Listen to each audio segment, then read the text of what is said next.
Alors, bonsoir à tous. Merci d'être là pour ce webinaire mensuel du Centre d'innovation du partenariat avec les patients et le public.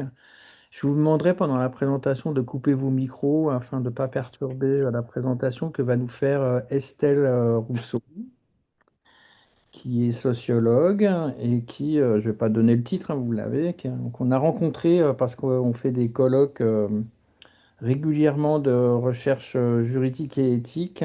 Et Estelle est venue présenter en décembre 2024 au campus Condorcet, en fait, son travail sur la place du travail justement des patients et patientes partenaires qui sont tous formés, mais elle va le dire, je pense, à l'université Sorbonne. Pas Et tous. pas tous, hein, je vous préciserai.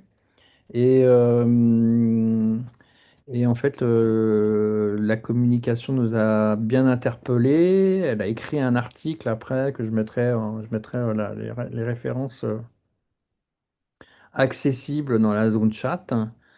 Et donc, on lui a demandé de venir nous présenter son travail qui a dû avancer depuis décembre 2024. Donc, Estelle, si vous voulez bien, c'est à vous.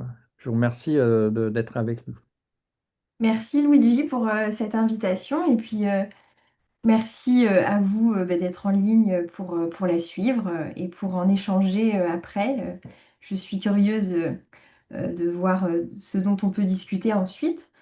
Donc je vais vous présenter ce travail qui est issu de mon travail de recherche de thèse en sociologie. Je suis actuellement dans ma troisième année de thèse. Donc la présentation, elle est intitulée La place du travail des patientes partenaires entre travail gratuit et possibilité de vrai boulot. Je vais vous expliquer après enfin, les notions de travail gratuit et de vrai boulot. Mais l'idée, c'était de reprendre donc le titre de l'article que Luigi m'a permis d'écrire suite au colloque. Mais aussi de vous montrer un petit peu, avant d'aller plus loin, dans quoi ça s'inscrit, dans quelle recherche plus globale ça s'inscrit. Donc c'est une thèse qui est soutenue par l'Institut national du cancer et que je réalise à l'Université Paris-Nanterre et au laboratoire Sophia Paul, donc avec des sociologues, des philosophes et des anthropologues avec un axe de travail plutôt porté sur le politique. Alors, hop, il faut que je fasse comme ça. Voilà. Donc, l'idée de ce que je vais vous présenter ce soir, c'est que ça s'inscrit, je l'ai dit, dans mon travail de thèse, sur lequel je porte un regard sociologique sur le partenariat patient qui est en train de se faire et qui est en train de se faire dans le champ du cancer. Je me suis principalement intéressée aux personnes qui sont soignées d'un cancer. Et l'idée, c'est de regarder le partenariat patient comme un espace social. L'idée de champ, c'est ça en fait, c'est des relations sociales entre individus. Et donc, je m'intéresse plus particulièrement aux rapports de pouvoir, aux relations sociales, aux tensions, aux frontières qu'il peut y avoir dans ce champ-là. Par ailleurs, un des objectifs du travail de thèse, mais que je ne vais pas aborder ce soir, c'est de regarder rétrospectivement quelle a été la place des malades, puis des patients, patientes à l'hôpital d'hier à aujourd'hui. Euh, voilà, pour voir un peu s'il y a des redondances, des différences, des choses qui peuvent encore apparaître aujourd'hui. Et là, dans l'enquête, ce que je vais vous présenter, c'est un des résultats du travail de thèse où donc je vais parler des patientes partenaires, plutôt au féminin parce qu'elles sont surreprésentées sur mon travail de terrain. Mais je vais aussi parler d'elles en tant que soignée, c'est-à-dire c'est une notion que j'emprunte au sociologue Philippe Bataille et ça représente des personnes qui sont passées par l'expérience de la maladie du cancer, qui sont sorties des traitements itératifs contre la maladie, mais qui sont toujours en fait dans cet entre-deux entre je suis malade, je ne suis plus malade, je suis en rémission, mais voilà, je suis encore dans cette expérience du cancer. Donc j'utiliserai ces deux termes, soigné et patiente partenaire. Et donc, ce que j'ai fait, en fait, c'est une enquête sociologique à partir de différents terrains de recherche. Euh, j'ai utilisé une méthodologie plutôt qualitative, je vais vous en parler après. Pour cette recherche, je suis partie de plusieurs constats. Déjà, qu'il y a l'idée d'un discours médiatique, politique, qui serait plutôt homogène et donc qui viserait à associer les soignés dans les différents niveaux du système de santé, que ce soit dans la relation entre les soignants, soignantes et les soignés, mais aussi dans les niveaux systémiques et organisationnels, c'est-à-dire à la prise de décision des organisations que sont les hôpitaux, mais aussi les associer à la prise de décision plus politique. En fait, ça s'est engagé dans un processus de démocratisation de la santé, donc c'est-à-dire une volonté en fait d'effacer des frontières entre les sphères médicales, sociales, médico-sociales, et c'est dans ce sens que vont les différentes lois, hein, depuis la loi Kouchner et autres, aujourd'hui en France. Autre constat, c'est aussi celui de la montée en puissance de l'éducation des personnes soignées et de la formation des professionnels de santé. Et d'ailleurs, l'une des préconisations du modèle de Montréal, c'est de former simultanément les professionnels de santé et les patients à cette idée, en fait, d'associer les soignés à la démocratisation de la santé. D'autre part, ça vise d'une certaine manière à l'empowerment des patients, donc à ce qu'ils soient, ils et elles soient plus à l'aise pour se diriger dans ce système de santé et qu'on entende davantage leurs paroles. Autre type de constat, d'abord à un niveau individuel, en contrepoint ou plutôt en ajout de ces constats que je viens d'évoquer, c'est qu'à un niveau individuel, donc, la maladie cancéreuse, elle a des effets. Elle a des effets physiques, elle a des effets cliniques. Ce que disent les philosophes Minot et Lefebvre, c'est que après la maladie, on tente de retrouver des rôles sociaux, des normes de vie qui ont parfois été très altérées. Ça peut être le cas de handicap, de séquelles de la maladie, ou complètement perdues, c'est-à-dire que la maladie peut entraîner une rupture professionnelle, une rupture avec la famille, que sais-je. Et puis on sait aussi que, d'après les travaux des sociologues comme Luc Boltanski, Aurore Loretti plus récemment, c'est que le rapport au corps, à la santé, à la maladie, eh bien, en fait, il est différent selon la classe sociale d'appartenance supposée des personnes. C'est-à-dire que nous n'avons pas tous et toutes le même rapport à la douleur, la même façon de nous exprimer pour décrire les symptômes de la maladie. Ni le même recours en fait à l'utilisation du système de santé.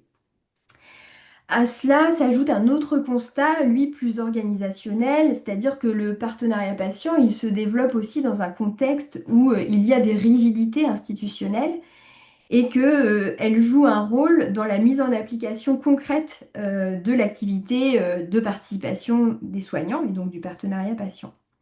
C'est par exemple la forte managérialisation de l'hôpital qui est sous-tendue par des logiques économiques et bureaucratiques. Ça a été montré par différents travaux que je cite. Et donc, à partir de ces constats, je me suis posé la question, comment ça se passe en pratique, cette activité de partenariat patient pour les patients partenaires qui ont été, qui sont atteints de cancer?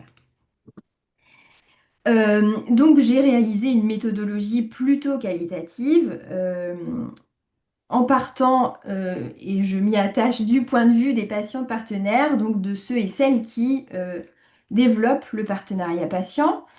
J'ai réalisé 77 entretiens, alors évidemment avec des patients partenaires, mais pas que, puisque l'idée c'était de trianguler les différents points de vue. Et donc j'ai aussi rencontré des soignés qui bénéficient d'un accompagnement par des patients partenaires. des représentations d'associations, des professionnels de santé, des médecins de santé publique, des oncologues, et puis des décideurs, décideuses politiques. J'ai fait aussi donc des observations dans les cursus universitaires, donc de formation au diplôme universitaire de patient partenaire. Je vais appeler ça diplôme universitaire de patient partenaire, même si il y a plusieurs appellations. Mais je suis allée observer dans deux cursus comment se passait cette formation. Et ensuite, j'ai suivi des patients de partenaires issus de ces formations dans leurs activités, donc au sein des hôpitaux de jour, des pharmacies et d'autres lieux d'activité dont on va parler après. Voilà, l'idée dans cette méthodologie, c'était de m'intéresser donc au point de vue des patients partenaires, donc c'est-à-dire que dans les entretiens, je m'intéresse à ce qui s'est passé avant l'entrée en formation, leur trajectoire de soins, leur parcours de santé, leurs différentes socialisations. Je me suis intéressée au temps de la formation et je me suis intéressée à la sortie de carrière, c'est-à-dire aux sorties des formations. En gros, qu'est-ce qu'ils et elles font après avoir été formés. Et donc, c'est ce que je vais vous présenter ce soir. Il y a deux types de résultats. Le premier résultat, c'est qu'effectivement, il y a une homogénéité, notamment parmi les caractéristiques sociales des patientes partenaires. Et puis, le deuxième résultat, c'est qu'il y a une diversité des pratiques, une diversité d'activités, et donc j'y vais tout de suite pour vous présenter ça en détail. Déjà, il y a un effet de genre qui est vraiment manifeste, hein, je l'ai dit, mais les femmes sont surreprésentées sur les terrains auxquels j'ai accédé. Euh, et donc, elles partagent entre elles aussi des caractéristiques sociales similaires, c'est-à-dire que une tranche d'âge particulière, elles sont plutôt blanches, hétérosexuelles, ayant des enfants, la plupart sont mariées. Il y a un type de cancer qui est aussi surreprésenté, c'est le cancer du sein. Aussi bien donc chez les femmes, mais aussi chez les quelques hommes que j'ai rencontrés. Ce sont des personnes qui, avant l'entrée dans la maladie, occupaient des postes salariés et plutôt situés en haut de la hiérarchie sociale de leur organisation de travail. Donc, j'ai rencontré plusieurs directrices, cadres supérieurs, etc. Et donc, ça, c'est un aspect important, c'est-à-dire que souvent, elles sont salariées et donc elles bénéficient d'une prévoyance santé, souvent parce qu'elles travaillent dans des grands groupes avec une forte renommée et un nombre de travailleurs important. Et ça leur permet, cette prévoyance santé, de pouvoir s'engager, après l'expérience aiguë de la maladie, dans une carrière de patiente partenaire. J'ai rencontré quelques personnes qui travaillent dans la fonction publique, mais plutôt à la marge. Ça me permet de faire un petit focus sur le concept de carrière. C'est un concept sociologique. Je parle pas tant de carrière professionnelle, mais de carrière, comment dire, de l'ensemble d'un bout de la vie des personnes. Et ce concept-là, en fait, il me permet de débusquer les points de rupture, les bifurcations, et de transformer, en fait, ce que me racontent les personnes en activité. Bon, je pourrais y revenir si c'est pas clair, mais voilà, l'idée, c'est de montrer qu'il y a des choses qui ont favorisé leur entrée dans la carrière dans le partenariat patient. Et c'est aussi, par exemple, le fait que ces patientes partenaires, elles aient choisi leur oncologue. Beaucoup me parlent d'une rencontre avec leur oncologue, c'est-à-dire que parfois, certaines n'ont pas hésité à changer de médecin quand ça ne leur convenait pas, pour diverses raisons. Et ça, c'est important aussi parce que ensuite, pour accéder à certaines formations au diplôme universitaire, eh bien, elles sont cooptées par leur oncologue. Donc, c'est-à-dire qu'à l'entrée dans certaines formations, il faut un courrier de recommandation de l'oncologue ou bien présenter un projet de partenariat patient qui soit déjà monté avec ce médecin-là dans les services où souvent elles ont été soignées. et ensuite où elles exercent l'activité de patiente partenaire, ce qui pour certaines personnes enquêtées est un impensé, puisque elles me disent ne pas être à l'abri d'une rechute ou d'une rémission du cancer. Et donc, quid du fait de revenir se faire soigner en traitement là où elles exercent leur activité de patiente partenaire. Ensuite, il y a aussi le fait qu'elles aient, pour beaucoup, déjà des activités bénévoles dans des associations qui sont plutôt renommées dans le champ de la lutte contre le cancer, euh, donc du type Patients en réseau, Ligue contre le cancer, etc. Un autre résultat sur l'homogénéité sociale là, de ces patientes partenaires, c'est que les émotions jouent un rôle dans cette activité-là. D'abord, premier point, elles ont appris à gérer, entre guillemets, leurs émotions dans la maladie. C'est-à-dire que il y a des travaux comme ceux de la sociologue Hélène March qui montrent que il y a des stratégies de la part des professionnels de santé dans les services d'oncologie qui consistent par exemple à contrôler les relations entre les patients. Et donc il y a des pratiques comme le fait d'isoler en chambre seule des malades qui seraient vus comme étant plus déprimants ou déprimés, ou ceux qui auraient un état physique beaucoup plus détérioré. Euh, donc ça joue un rôle dans l'encadrement des relations entre patients. Il y a aussi une norme implicite dans le champ de la cancérologie qui est celui de l'injonction au bon moral. Il faut par exemple endurer de façon positive les 12 lignes de chimio qui paraissent interminables. Et il y a cette idée aussi que si on arrive en tant que patient, patiente à avoir prise sur ce moral, eh bien on peut orienter ce qui arrive et en tout cas se sentir, voilà, avoir une oui prise sur ce qui arrive et aller vers la réussite des traitements. Euh, Deuxième point, ce travail émotionnel, il est reconnu dans les formations où j'ai été enquêtée et il y a tout un travail de reconnaissance des émotions qu'on a mobilisées, ajustées pendant le parcours de soins pour les transformer vraiment en une compétence qui fait l'activité des patients partenaires. Et puis, troisième point, en fait, cette compétence émotionnelle, elle sert ensuite à accompagner dans la pratique les nouvelles lots venus dans la maladie. Donc, il s'agit par exemple en hôpital, pour les patientes partenaires, d'accompagner les patients et de s'assurer qu'il et elle aient bien compris la consultation d'annonce ou de recalibrer les émotions s'il y a de la colère par exemple, d'apprendre à gérer cette colère avant d'adresser son mécontentement à l'oncologue. Et d'ailleurs, en lien avec ça, j'ai déjà entendu sur le terrain de la part d'un médecin en hôpital de jour, nous, on veut des patients calmes. Donc vraiment, la compétence émotionnelle, elle fait l'activité des patients partenaires. Mince. Hop. Ah oui, en lien avec ça, ce que je voulais ajouter, c'est que cette compétence émotionnelle, elle est aussi, bien sûr, reconnue de la part des patients qui sont accompagnés dans les services de soins par des patientes partenaires. Et j'ai mis un verbatim de Sylva qui a 46 ans et qui a un cancer du sein. Et elle dit que la patiente partenaire, ce n'est pas sa copine, ni son oncologue, ni sa sœur, mais elle peut tout lui dire et elle lui répond toujours de façon professionnelle.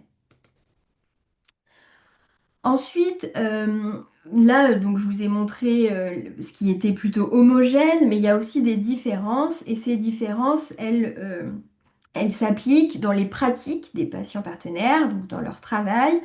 Et j'aborde ça du point de vue du travail gratuit et du vrai boulot. Je vais vous expliquer ces notions-là. Et j'ai essayé de replacer ces activités en fonction des places disponibles et des lieux où ces activités s'exercent sur ce marché du partenariat patient. Donc je vais peut-être pas vous le présenter aussi détaillé que là, mais allons-y maintenant. Donc première diversité de pratiques, c'est ce que j'appelle un travail gratuit à l'hôpital public. Donc ce concept de travail gratuit, il s'inscrit en fait dans le sillage de travaux de féministes italiennes, afro-américaines, mais aussi françaises. L'idée, c'est de penser le travail domestique, par exemple, ou le travail de care, comme une activité, un travail, mais comme il est réalisé au nom de valeurs telles que l'amour, par exemple pour le travail domestique, j'aime mes enfants et donc je m'en occupe gratuitement, mais pour certaines théories féministes, c'est un travail. J'ai déjà aussi entendu sur le terrain que les patientes partenaires exerçaient cette activité au nom de la liberté. Elles étaient libres et indépendantes face à l'institution, par exemple, d'être bénévoles ou voilà, de travailler gratuitement. Ou bien sous une valeur qui serait l'altruisme. J'ai déjà entendu, je m'engage dans le partenariat patient parce que je ne veux pas qu'il se passe la même chose que pour moi dans mon parcours de soins. Sous-entendu, ça s'est mal passé et on ne veut pas que ça se reproduise pour les autres malades. Ce que l'on observe dans cette catégorie-là, dans cette typologie-là, c'est que c'est un bénévolat qui est plutôt subi et qui est plutôt exercé à l'hôpital public en vue d'occuper un poste qui soit plus pérenne et qui soit rémunéré. Alors parfois, il y a de l'auto-entrepreneuriat qui est possible avec une facturation. Mais ce bénévolat-là, en fait, il se fait tout seul. C'est-à-dire que ce n'est pas l'idée d'être bénévole dans une association, voilà, type Ligue contre le cancer ou autre, et donc d'appartenir plutôt à un groupe de bénévoles. Non, là, ce sont plutôt des personnes qui exercent gratuitement, seules et en vue d'obtenir un poste plus durable. Ce qu'elles font là, donc c'est surtout de la vulgarisation des termes médicaux, hein, comme je l'ai dit précédemment, comprendre bien la consultation d'annonce par exemple. Et puis elles donnent voilà, des explications sur les mécanismes du cancer. Il y a tout un tas d'activités, mais que j'ai pas le temps de détailler ce soir. Mais l'idée de ce que nous dit Corinne, par exemple, 57 ans, c'est qu'elle souhaite donner la bonne information au bon moment. Euh, Ces patientes partenaires, elles interviennent aussi pour témoigner de leur propre expérience dans les services de soins. Et puis, je l'ai dit, elles accompagnent aussi le travail émotionnel des patientes. Un autre résultat, c'est la typologie que j'appelle un vrai boulot à l'hôpital privé ou en centre de lutte contre le cancer.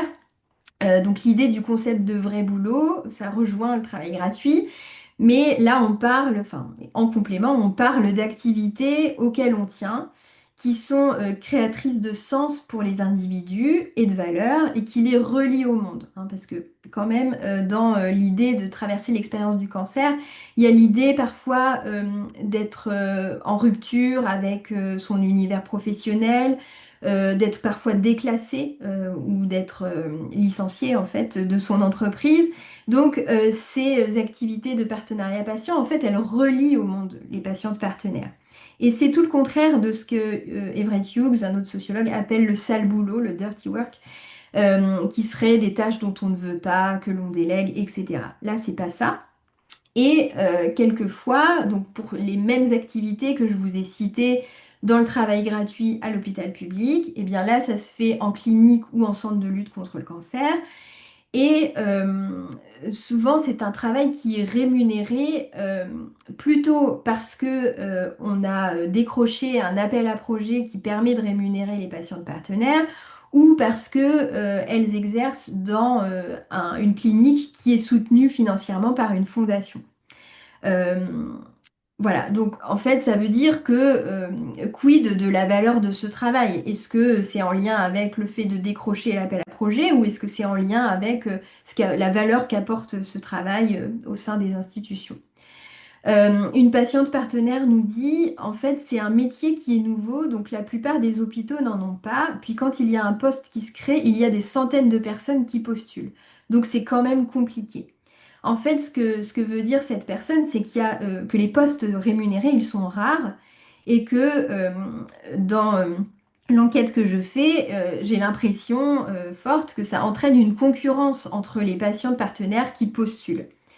D'autant que cette concurrence, enfin, elle est aussi soumise à un effet de cooptation entre les patientes partenaires, c'est-à-dire que une patiente partenaire qui serait déjà dans un hôpital de jour, euh, par exemple dans le cas de la recherche clinique, elle va coopter, chercher quelqu'un qu'elle connaît bien pour postuler à ce poste, pour obtenir ce poste, etc.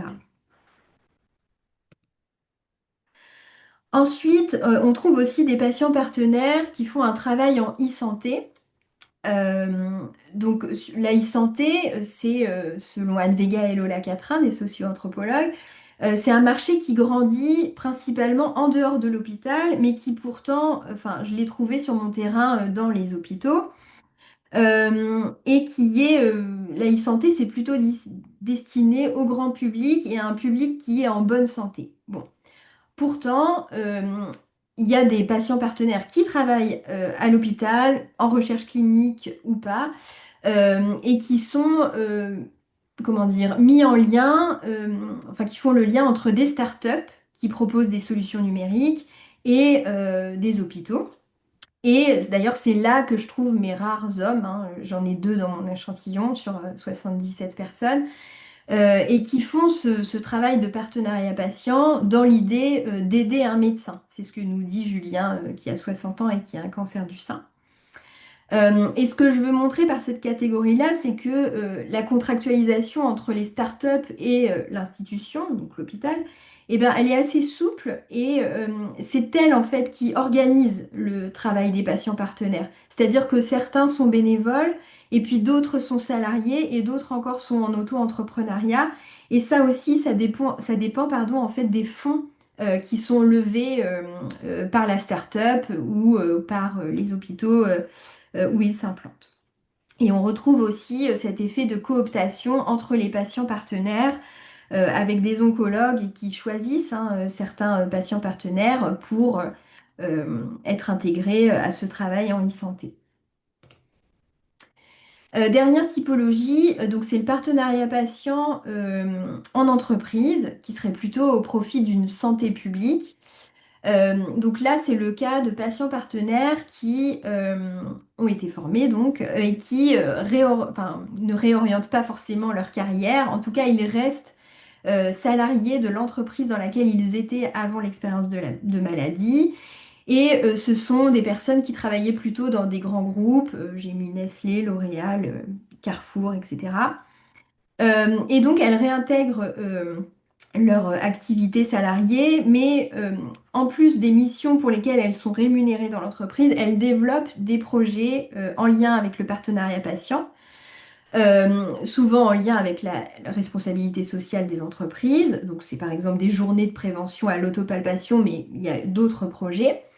Et là, on trouve des activités de surtravail, c'est-à-dire que ce n'est pas dans la fiche de poste pour laquelle elles sont salariées, mais ce sont des projets qui leur tiennent à cœur et pour lesquels elles vont déployer tout un tas d'énergie et d'activités pour mettre en œuvre ces projets.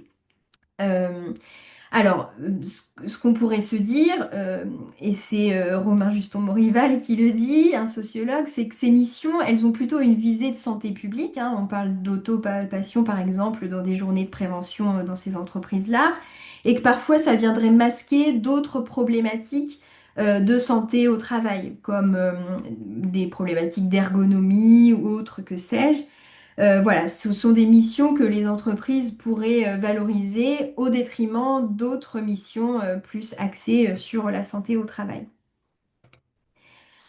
Alors, pour conclure à ce stade des analyses, et puis après on va plutôt partir dans la discussion, en fait, c'est que la façon dont je l'observe hein, sur les terrains où j'ai été, la façon dont ce partenariat patient semble se diffuser, bah, ça questionne en fait une division sociale du travail avec des activités de partenariat qui seraient plutôt assignées au genre féminin et qui se diffusent dans certaines catégories sociales, hein. Ceux et celles que j'ai enquêtés sont plutôt parmi les mieux dotés de la société. Euh, et le cadrage juridique qui est plutôt flou et l'absence aussi de politique publique en la matière, bah, ça semble soutenir la logique d'empowerment de ces patients partenaires. Mais ça s'inscrit aussi dans un contexte qui est marqué par une logique néolibérale. En fait, ce que je sous-tends là-dedans, en disant ça, c'est que est-ce que ce travail gratuit, il sous-tend une logique néolibérale qui serait celle de développer des projets de recherche en cancérologie, euh, voilà, où d'autres profils sont rémunérés, mieux rémunérés que les patients partenaires, par exemple. Enfin voilà, comment on jauge la valeur de ce qu'apportent les patients partenaires. Et, euh, et je vous remercie beaucoup de votre attention.